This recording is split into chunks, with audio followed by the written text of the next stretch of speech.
নমস্কার বন্ধু, আমি সুমন বিশ্বাস। প্রতিদিন ন্যায় আজও স্বপ্নিল বাংলা ক্লাসের পক্ষ থেকে সকল শিক্ষার্থী বন্ধুকে স্বাগত। দেখো বন্ধু, তোমরা জানো এর আগের ক্লাসে আমি মহাপুরুষদের জীবনীর পাঠের কথা বলেছিলাম। তখন কিন্তু আমি আলেকজান্ডারের তিনটে বাণীর কথা বলেছিলাম, কেন আমার ভীষণ ভালো লাগে, কেন আমাদের মেনে চলা উচিত। আজ আবার কিন্তু বিদ্যাসাগরে ফিরে যাব, কারণ বিদ্যাসাগরের আদর্শলিপি বা বর্ণ পরিচয়ের কিছু কিছু অজানা তথ্য আমাদের জানা উচিত আমি ব্যক্তিগতভাবে মনে করি। তাই প্রত্যেক বন্ধুদের মধ্যে সেটা শেয়ার করে দেওয়ার জন্য কিন্তু আমি বিগত প্রায় 1 সপ্তাহ 15 দিন ধরে এই আদর্শলিপি বা বর্ণ পরিচয়ের উপর কিন্তু ভিডিও করছি। আজ কিন্তু আমার মনে ভীষণ অজানা তথ্য, আমার মানে বিশ্বাস অন্তত 90% মানুষ এই তথ্যটা জানে না, এটা জানা উচিত। সেই কারণে কিন্তু আজকের কিন্তু এই আয়োজনটা। সেটা কি বলতো বন্ধু, আজ দুটো বিষয় নিয়ে তোমাদের বলবো। এক হচ্ছে, দেখো এই যে আদর্শলিপি বইটা আমি হাতে ধরে আছি, দেখেছো উপরে কি লেখা আছে? ঈশ্বরচন্দ্র বিদ্যাসাগর। কখনো তোমরা মনে করেছো ঈশ্বরচন্দ্র বিদ্যাসাগর কেন লেখা? ওনার নাম তো ঈশ্বরচন্দ্র বিদ্যাসাগর ছিল না। তোমরা জানো কি ওনার নাম কি ছিল? ওনার নাম ছিল ঈশ্বরচন্দ্র বন্দ্যোপাধ্যায়। তাহলে যার নাম ঈশ্বরচন্দ্র বন্দ্যোপাধ্যায়, তাহলে সেখানে ঈশ্বরচন্দ্র বিদ্যাসাগর কেন লিখলেন? কি প্রয়োজন ছিল তার লেখার? কখনো ভেবেছি? ভাবি না। কিংবা তোমাকে যদি জিজ্ঞাসা করা হয়, তুমিও আমরাও কিন্তু প্রত্যেকে বলি ঈশ্বরচন্দ্র বিদ্যাসাগর। ওর নাম তো ঈশ্বরচন্দ্র বিদ্যাসাগর নয়, ঈশ্বরচন্দ্র বন্দ্যোপাধ্যায়। তাহলে বিদ্যাসাগর কেন বলি? এই তথ্যটা তোমাদের জানাবো। আর একটা ভীষণ গুরুত্বপূর্ণ তথ্য, এটা 99% মানুষ জানে না। সেটা কি? আদর্শলিপি বা বর্ণ পরিচয় যে কোনো বইয়ের শেষে ঈশ্বরচন্দ্র বিদ্যাসাগরের সিগনেচার, স্বাক্ষর, সহিটা যদি দেখি, কি লেখা থাকে কখনো দেখেছো? কোনোদিন কিন্তু ভাবনি। তোমরা সবাই এই তোমাদের সুমন স্যারের হাতের লেখা থেকে ব্যস্ত। স্যার হাতের লেখা পিঁপড়ে, স্যার হাতের লেখা আটশোলা, স্যার হাতের লেখায় পিএইচডি, হাতের লেখায় ডক্টরেট, মানে যা হয়। আমি স্বীকার করি আমি হাতের লেখায় ডক্টরেট, হ্যাঁ একবার নিকৃষ্ট মানেন, আমি অস্বীকার করছি না। দেখো ওই সিগনেচার যেখানে করা আছে ঈশ্বরচন্দ্র মানে এই বিদ্যাসাগরের, দেখো আমি দেখানোর চেষ্টা করছি, কতটা দেখতে পাচ্ছ তোমরা জানি না, মুখে বলে দিই। দেখো লেখা আছে শ্রী ঈশ্বরচন্দ্র শর্মা, শ্রী ঈশ্বরচন্দ্র শর্মা, স ময়ে ময়ে রেপ আকার। কোথাও কিন্তু লেখা নেই ঈশ্বরচন্দ্র বন্দ্যোপাধ্যায়, কোথাও লেখা নেই ঈশ্বরচন্দ্র বিদ্যাসাগর, উনি লিখছেন শ্রী ঈশ্বরচন্দ্র শর্মা। তাহলে কখনো মনে প্রশ্ন জেগেছে যে লোকটার নাম ঈশ্বরচন্দ্র বন্দ্যোপাধ্যায়, সেখানে ঈশ্বরচন্দ্র বন্দ্যোপাধ্যায় লিখলেন না? যে লোকটা গোটা বিশ্বে ঈশ্বরচন্দ্র বিদ্যাসাগর নামে পরিচিত, সেখানে সইটা ঈশ্বরচন্দ্র বিদ্যাসাগর করলেন না, ঈশ্বরচন্দ্র শর্মা কেন করলেন? কখনো ভেবেছো? ভাববে কি করে? এটা তো দেখোই না। পড়ার সময় তোমরা একবার এতালা, একবার সেতালা, একবার ওতালা তাকাও, হবে? তাকাতে হবে তো ঠিক করে বাবা, তবে তো ব্যাপারটা মনোযোগটা তোমাকে রাখতে হবে, তবে তো ঠিকঠাক বুঝবে এটা কেন হয় বা এটা কেন হয় না। আমরা সেটা করতে পারি না, তাই এই সমস্যাটা। এক এক করে দুটো কথা সমাধান করে দিই। দেখো এই যে ঈশ্বরচন্দ্র বিদ্যাসাগর লেখার বক্তব্যটা বলি। এই যে বিদ্যাসাগর, এই বিদ্যাসাগর কিন্তু ঈশ্বরচন্দ্র কি পাওয়া একটা কি উপাধি। বিদ্যাসাগরের পাওয়া, ঈশ্বরচন্দ্র বন্দ্যোপাধ্যায়ের পাওয়া একটা উপাধি বিদ্যাসাগর। 1839 সালে সংস্কৃত কলেজ থেকে তিনি এই উপাধিটা পেয়েছিলেন।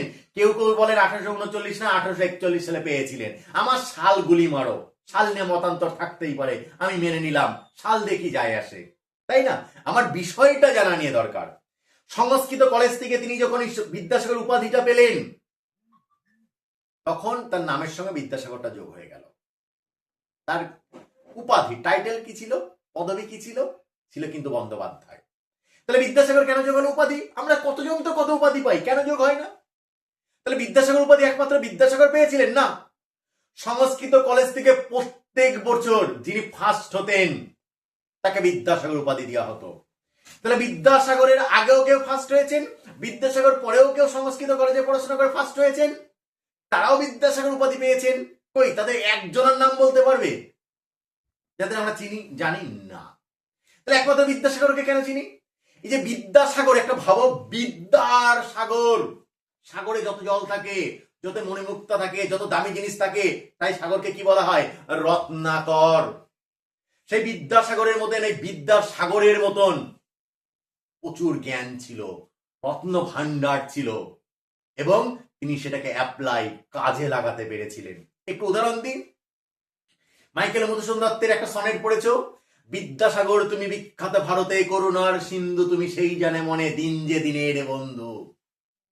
মাইকেল মধুসূদন যখন বিদেশে থাকাকালীন অর্থাভাবে ভুগছিলেন, যখন তার জেল হওয়ার কাছাকাছি একটা অবস্থা, তখন ওই বিদেশে দাঁড়িয়ে মাইকেল বাবু অনুভব করেছিলেন এই বিদেশের বাজারে একমাত্র আমাকে বাঁচাতে পারে আমাদের ভারতবর্ষের সে কে, বাংলার ঈশ্বরচন্দ্র বন্দ্যোপাধ্যায়। সঙ্গে সঙ্গে চিঠি লিখেছিলেন, আমি এই সমস্যার মধ্যে আছি, আমাকে ইমিডিয়েটলি টাকা পাঠাও।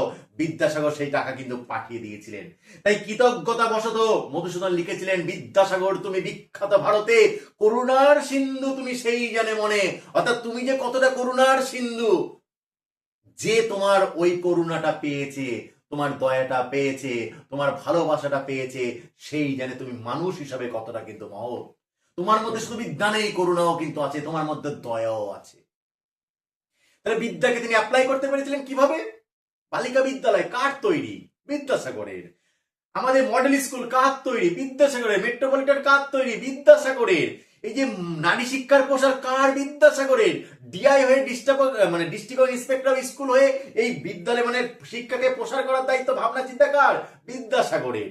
তাহলে ভাবো, তিনি বিদ্যাসাগর শুধু উপাধি পেয়ে বসে থাকেননি, ঝোলাই নিয়ে আটকে রাখেননি, সার্টিফিকেটের মধ্যে ভরে ফাইলস্থ করেননি, তিনি তাকে বাস্তব রূপ দেওয়ার চেষ্টা করেছিলেন নিজের জীবন দিয়ে, নিজের কি লেখালেখির মধ্য দিয়ে, নিজের সমাজ পরিবর্তনের চিন্তা ভাবনার মধ্য দিয়ে এই শিক্ষাকে প্রত্যেকটা সমাজের আনাচে কানাচে পৌঁছে দেওয়ার চেষ্টা করেছিলেন। তাহলে শিক্ষা কি দান করলে বাড়ে, বিদ্যা দান করলে বাড়ে, তিনি সেটাই করেছিলেন। প্রত্যেকটা মানুষের মধ্যে সেটা কিন্তু পৌঁছে দেওয়ার চেষ্টা করেছিলেন। সেই কারিগর তিনি, কারো উপর দায়িত্ব দেননি, তিনি নিজে গেছিলেন, তিনি নিজে গিয়ে গিয়ে প্রত্যেকটা জায়গায় সেই কাজটা করেছেন। আমার বাড়ি যে কাটোয়া, তার পাশে যে দাইহাট, আমি এর আগে দাইহাট স্কুলে ছিলাম, ঠিক আছে, দাইহাট ডাক্তার সুধামাইচন্দ্র উচ্চ বিদ্যালয়, তার পাশে যে হাই স্কুল, বিদ্যাসাগর ওই স্কুলে গেছিলেন হেঁটে হেঁটে, ওই স্কুলটা ওনার প্রতিষ্ঠা। তাহলে ভাবো কোথায় কোথায় তিনি পদব্রজে ভ্রমণ করেছেন, স্বামীজির মতন ঘুরে ঘুরে দেখেছেন কোথায় কিভাবে পিছিয়ে আছে। তাই এই উপাধিটা নিয়ে তিনি বসে থাকেননি, তিনি বিভিন্ন জায়গায় তার কাজ করে দেখিয়েছেন। তাই মানুষের বন্দ্যোপাধ্যায় নামে তাকে চিনলেন না, চিনে ফেললেন কি বিদ্যাসাগর নামে। সত্যি তো বিদ্যাসাগর যেভাবে সমাজকে পরিবর্তন করেছেন, যেভাবে শিক্ষাকে পরিবর্তন করেছেন। কারণ দেখো, শিশু শিক্ষার যে প্রাইমার গ্রন্থ, যে প্রাথমিক গ্রন্থ, যে শিশুর যে মূল বুনিয়াদ, আদর্শলিপি, বর্ণ পরিচয়, বোধোদয়, কথামালা, বিদ্যাসাগরের লেখা। যে বই ছাড়া আমরা শিশু শিক্ষার কথা ভাবতেই পারি না, যে শিক্ষার ভিত্তিপ্রস্তর বিদ্যাসাগরের উপর দাঁড়িয়ে আছে, তার প্রাইমার গ্রন্থের উপর। তাহলে এই মানুষটা তার উপাধিতে পরিচয় হবেন না, পদবিতে পরিচয় হবেন। এই কারণেই তার বিদ্যাসাগর উপাধিটা এমন ভাবে জনপ্রিয়তা পেয়েছিল, লোকে বন্দ্যোপাধ্যায়টা ভুলে গেলেন, বিদ্যাসাগরকে নিয়ে নিলেন। তাই কি হয়ে গেল? ঈশ্বরচন্দ্র বিদ্যাসাগর। এই কারণেই প্রত্যেকটা জায়গা বন্দ্যোপাধ্যায় নয়, বিদ্যাসাগরটা থাকে। তাহলে শর্মাটা কি? আগে বানানটা বলি, তারপর স ময়ে ময়ে রেপ আকার। আধুনিক যুগে এই বানানটা ভুল, কারণ কোন বর্ণের মাথায় রেপ থাকলে সেই বর্ণকে দুবার ব্যবহার করা যায় না। তাই ময় ময় নয়, হওয়া উচিত আধুনিক বানান ময় রেপ আকার, কিন্তু সেই সময় প্রচলিত ছিল, তাই ময় ময় রেপ আকারটাকেই লিখতে হবে। কারণ বিদ্যাসাগর ময় ময় রেপ আকারই কিন্তু লিখতেন। বোঝা গেল? ফলে ময় ময় রেপ আকারটাই কিন্তু সঠিক। কারণ কোন ব্যক্তির, মহৎ ব্যক্তির কোনো কিছু আমরা পরিবর্তন করতে কিন্তু পারি না, সেই সময় প্রচলিত ছিল, তাই আধুনিক যুগে বদলে গেলেও তাকে কিন্তু রাখতে হবে। কেন লিখতেন? দেখো, শ্রী ঈশ্বরচন্দ্র প্রথমটুকু ঠিক আছে, তাহলে শর্মা। শর্মা সংস্কৃত পণ্ডিতদের একটা উপাধি, শুনেছ? তর্করত্ন, তর্ক বাচস্পতি, ন্যায়রত্ন। এটা কি? তৎকালীন যুগে যারা সংস্কৃত পণ্ডিত হতেন, জানে নবদ্বীপকে কি বলা হয়? বাংলার অক্সফোর্ড বলা হয়। অর্থাৎ বড় বড় পণ্ডিত সব ওখান থেকে তৈরি, বড় বড় তার্কিক সব নবদ্বীপ থেকে তৈরি। এখনো যদি যাও, বড় বড় পণ্ডিতের ওখানটায় বাস। ক্লিয়ার? শিক্ষার দিক থেকে, কালচারের দিক থেকে অনেক এগিয়ে, অনেক এগিয়ে। যেমন আমি এই ভাই বীরভূমে দাঁড়িয়ে আব্বাস ভাইয়ের বাড়িতে ভিডিও করছি, আমি কাউকে ছোট না করে বলছি, কাউকে ছোট না করে বলছি, এই এলাকাটা না, আমাকে এই এলাকাটাকে আমার রুক্ষ মনে হয়, রুক্ষ। এখানে কেন যেন নদীর পাশে যারা বাস করে না, তাদের মধ্যে একটা কালচার, তাদের মধ্যে একটা সহানুভূতিশীলতা, একটা প্রেম, একটা ভালো লাগা, একটা কোমলতা যেন অটোমেটিক তৈরি হয়ে যায়। ঠিক আছে? তাই ওই দেখে যদি যাওয়া যায় না, তাই সংস্কৃতির দিক থেকে বলো, কৃষ্টি বলো, কালচার বলো, শিক্ষা দীক্ষা বলো, অনেকটা কিন্তু এগিয়ে আছে। আমি ছোট করছি না কাউকে, আমার ব্যক্তিগত ধারণা। ঠিক আছে? তাই বিদ্যাসাগর নিজে কি ছিলেন? সংস্কৃততে ভীষণ পণ্ডিত ছিলেন। সংস্কৃত কলেজের, বুঝতে পারছো, বিদ্যাসাগর উপাধি পেল, ফার্স্ট হয়েছিলেন বলেন, সংস্কৃত কলেজের অধ্যক্ষ হয়েছিলেন তিনি। তোমরা প্রত্যেকেই জানো। তাহলে কতটা সংস্কৃত জানতেন? তিনি কালিদাসের অভিজ্ঞান শকুন্তলা বিশ্ববিখ্যাত নাটকের বাংলা অনুবাদ করেছিলেন, সীতার বনবাস ভবতী থেকে অনুবাদ করেছিলেন, অর্থাৎ অজস্র সংস্কৃত বড় বড় গ্রন্থের অনুবাদ তিনি কিন্তু করেছিলেন। সংস্কৃত পণ্ডিত না হলে এটা কিন্তু করা যায় না। তাই বিদ্যাসাগর ভাবলেন যারা সংস্কৃত একটু একটু জানে তারা যদি ন্যায়রত্ন, তর্করত্ন, ন্যায় পণ্ডিত ইত্যাদি হতে পারে, তাহলে ভাই আমি কেন শর্মা হতে পারবো না? কারণ তৎকালীন যুগে শর্মা সংস্কৃত পণ্ডিতদের উপাধি ছিল। তাই নিজে নিজে সংস্কৃত জানতেন বলে এখানে একটু অহং বলতে পারো, অহং বশত হোক বা ভালো লাগা বশত হোক, তিনি নিজে কিন্তু ঈশ্বরচন্দ্র বন্দ্যোপাধ্যায় আর সই করতেন না, ঈশ্বরচন্দ্র বিদ্যাসাগর আর সই করতেন না, তিনি সইরে বলা ঈশ্বরচন্দ্র শর্মা করতেন। তোমরা একটু খেয়াল করলে দেখবে আদর্শ লিপিতে যেখানে সই আছে বইটার শেষে, বা দেখো এই বর্ণ পরিচয়ের বইয়ের শেষে যখন সই আছে, দেখো বিদ্যাসাগরের যে ছবির নিচে দেখো সইটা আছে ঈশ্বরচন্দ্র শর্মা, এই কারণে কিন্তু রয়েছে। আশা করছি বন্ধু আজকের ভিডিওতে কিন্তু তোমাদের দুটো অজানা অথচ গুরুত্বপূর্ণ ভীষণ তথ্য কিন্তু তোমাদের মধ্যে শেয়ার করতে পারলাম। যদি ভালো লেগে থাকে অবশ্যই বন্ধু তোমরা নিজে ভিডিওটা দেখবে, বন্ধুদের মধ্যে শেয়ার করবে।